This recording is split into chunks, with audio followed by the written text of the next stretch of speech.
Hello and नमस्कार दोस्तों, आप सभी का स्वागत है हमारी चैनल द बिजी टॉक्स में। महामारी के दौरान जब एक के बाद एक स्टार्टअप फेल हो रहे थे, बड़ी बड़ी कंपनियां नुकसान में चल रही थी, ऐसे में शायद डिजिटल लर्निंग प्लेटफॉर्म बायजूस एक ऐसी अकेली कंपनी थी जो इस महामारी में मुनाफे कमा रही थी। लॉकडाउन को देखकर ऐसा लग नहीं रहा था कि स्थिति एक बार फिर पहले की तरह सामान्य होगी, लेकिन वैज्ञानिकों के सफल टीका परीक्षण और सरकार के अभ्यास के बाद वैक्सीनेशन ड्राइव के चलते भारत एक बार फिर अपनी कोरोना महामारी से पहले वाली स्थिति में आ पहुंचा। स्कूल और ऑफिस खुलने लगे और जीवन एक बार फिर मानो पटरी पर आने लगा। हालांकि बायजूस, जिसे लग रहा था कि शायद कुछ और 3-4 सालों तक ऑनलाइन प्लेटफॉर्म ही सीखने का एकमात्र तरीका होगा, ये शायद उसके लिए एक बहुत ही बड़ा झटका साबित हुआ। जहाँ पिछले 2 साल भारतीय एडटेक दिग्गज बायजूस के लिए वरदान रहे थे, वहीं बाजू के दरवाजे पर इन्वेस्टरों का ढेर लग गया।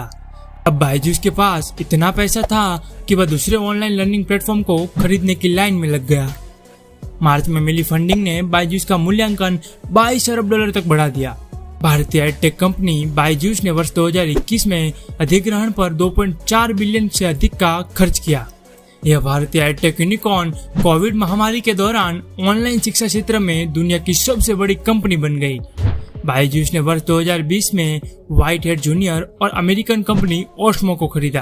वर्ष 2021 में GeoGebra, hooded, hash learner, Gradeup, topper, scholar, ticker, digital book platform epic, great learning जैसे प्लेटफॉर्म को खरीदा और आकाश एजुकेशनल सर्विस लिमिटेड, जिसे जेईई और नीट परीक्षाओं की तैयारी करवाने के लिए जाना जाता है, वह बायजूस की अब तक की सबसे बड़ी खरीद थी। आकाश को खरीदने के लिए बायजूस ने लगभग $1 बिलियन में सौदा पक्का किया। यह भारतीय एडटेक स्पेस में अब तक का सबसे बड़ा और महंगा अधिग्रहण था। बायजूस के पास इतना पैसा था कि वह एक के बाद एक कई ऑनलाइन लर्निंग प्लेटफॉर्म खरीदते जा रही थी, और देखा जाए तो बायजूस के खरीदे हुए प्लेटफॉर्म वाकई में काफी अच्छे भी थे।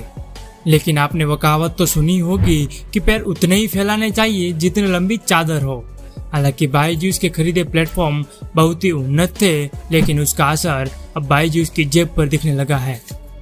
हाल ही में आई ब्लूमबर्ग की एक रिपोर्ट के अनुसार बायजूस ने पिछले साल दिल्ली स्थित जेईई और नीट की तैयारी कराने वाले आकाश एजुकेशनल लिमिटेड का लगभग $1 बिलियन में सौदा किया था।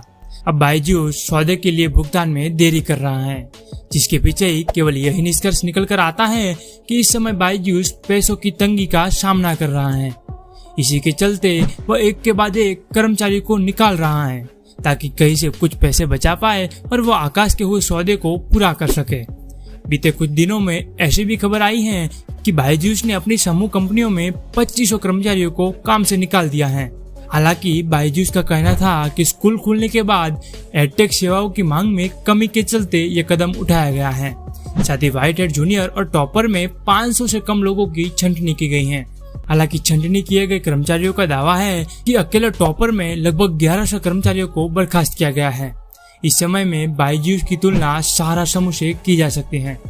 जैसा कि सहारा ने एमबी वैली सिटी, सहारा मूवी स्टूडियो, एयर सहारा और हॉकी स्पोर्ट जैसी परियोजना में अपने व्यवसाय का विस्तार किया, उसने एक तरफ से स्वयं ही अपने पतन की कहानी लिखी थी।